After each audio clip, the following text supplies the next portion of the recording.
গ্রহের গতি এই নিয়ে সবার মাতামাতি, সেই মাতামাতি এখন আমরা দেখব। আজ থেকে 2000 বছর আগে টলেমি নামক একজন বিজ্ঞানী ছিলেন। তিনি বলেছেন পৃথিবী সব কিছুর কেন্দ্র এবং পৃথিবী স্থির, পৃথিবীকে কেন্দ্র করে সবাই ঘুরবে।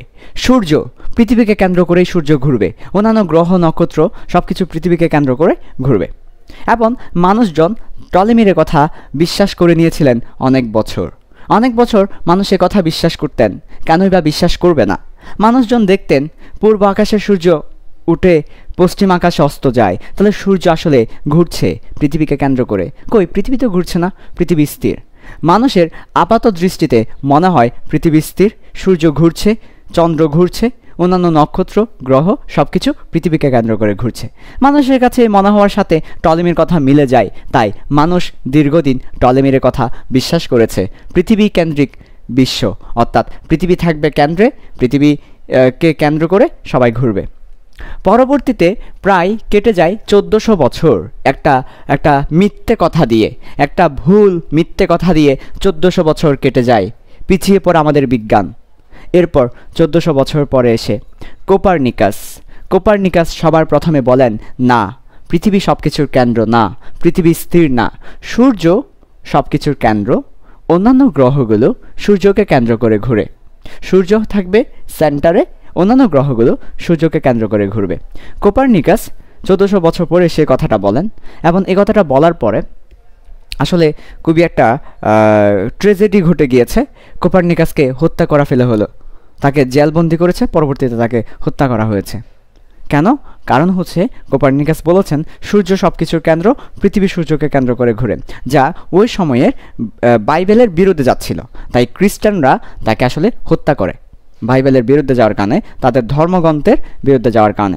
পরবর্তীতে টাইক্রুব্রা নামক আরও একজন বিজ্ঞানী, তিনিও সেম কথাটা বলেছেন, সূর্যকেন্দ্রিক বিশ্ব, অর্থাৎ সূর্য থাকবে কেন্দ্রে, সব কিছু তাকে কেন্দ্র করে ঘুরবে। এবং শুধু তিনি বলেই ক্ষান্ত হননি, তিনি ওটা নিয়ে কিছু উপপাদ্য দিয়েছেন। তো পরবর্তীতে টাইক্রুব্রার একজন ছাত্র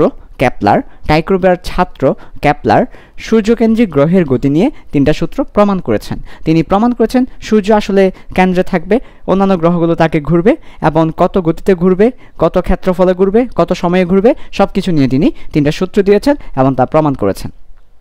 সো গ্রহের গতির এই হচ্ছে মাতামাতি। টলেমি একটা মিথ্যা কথা বলেছিলেন, একটা ভুল ব্যাপার আমাদেরকে দিয়েছিলেন, যেটা দিয়ে 1400 বছর বিজ্ঞানটা পিছিয়ে পড়েছিল। টলেমি বলেছিলেন পৃথিবী সব কিছুর কেন্দ্রে, পরবর্তীতে কোপারনিকাস এসে আসলে বলেন যে সূর্য সব কিছুর কেন্দ্রে, এবং এর জন্য তাকে হত্যা করা হয়। আজকের ক্লাসটা আমরা কোপারনিকাসকে উৎসর্গ করলাম। ওকে, তো এর পরবর্তীতে টাইক্রুব্রা এবং তার ছাত্র ক্যাপলার এটা নিয়ে উপপাদ্য দিয়ে প্রমাণ করেছেন। তো আজকের ক্লাস আমরা দেখব আর ক্যাপলারের গ্রহের গতি নিয়ে যে 3টা সূত্র তিনি দিয়েছেন, ওই 3টা সূত্র আমরা দেখব আজকের ক্লাসে। তাহলে এখন দেখব ক্যাপলারের গ্রহের গতি নিয়ে 3টি সূত্র। Kepler's law of planetary motion, অর্থাৎ প্ল্যানেটারি মোশন, গ্রহের গতি সম্পর্কে ক্যাপলার্সের ল। 3টি ল দিয়েছেন।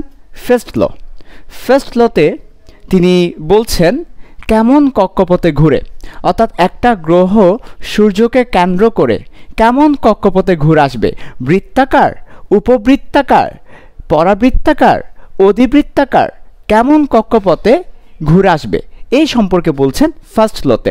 তাই এই লয়ের নাম হচ্ছে কক্ষীয় সূত্র বা অরবিটাল ল।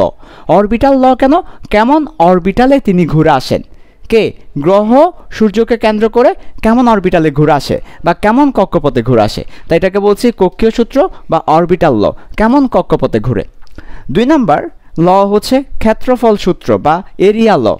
কত ক্ষেত্রফল তৈরি করে একটা গ্রহ যখন সূর্যের চারদিকে ঘুরে, কত ক্ষেত্রফল তৈরি করে সেটা সম্পর্কে জানতে পারবো সেকেন্ড লতে। থার্ড ল হচ্ছে সময়ের সূত্র বা পর্যায়কালের সূত্র। কত সময় পর পর একটা গ্রহ ঘুরে আসে, কত সময় পর পর সূর্যের চারদিকে একটা গ্রহ ঘুরে আসে, সেই পর্যায়কালের সূত্র বা সময়ের সূত্র হচ্ছে থার্ড ল। সো একটা গ্রহ সূর্যের চারদিকে কেমন পথে ঘুরে আসে, কত ক্ষেত্রফল তৈরি করে, কত সময় পর পর ঘুরে আসে, এসব নিয়ে 3টা ল দিয়েছেন। একটা হচ্ছে অরবিটাল ল বা কক্ষীয় সূত্র, এরিয়া ল বা ক্ষেত্রফল সূত্র, টাইম ল বা সময়ের সূত্র। এবার আমরা প্রত্যেকটা ল একটা একটা করে ধারাবাহিকভাবে দেখব।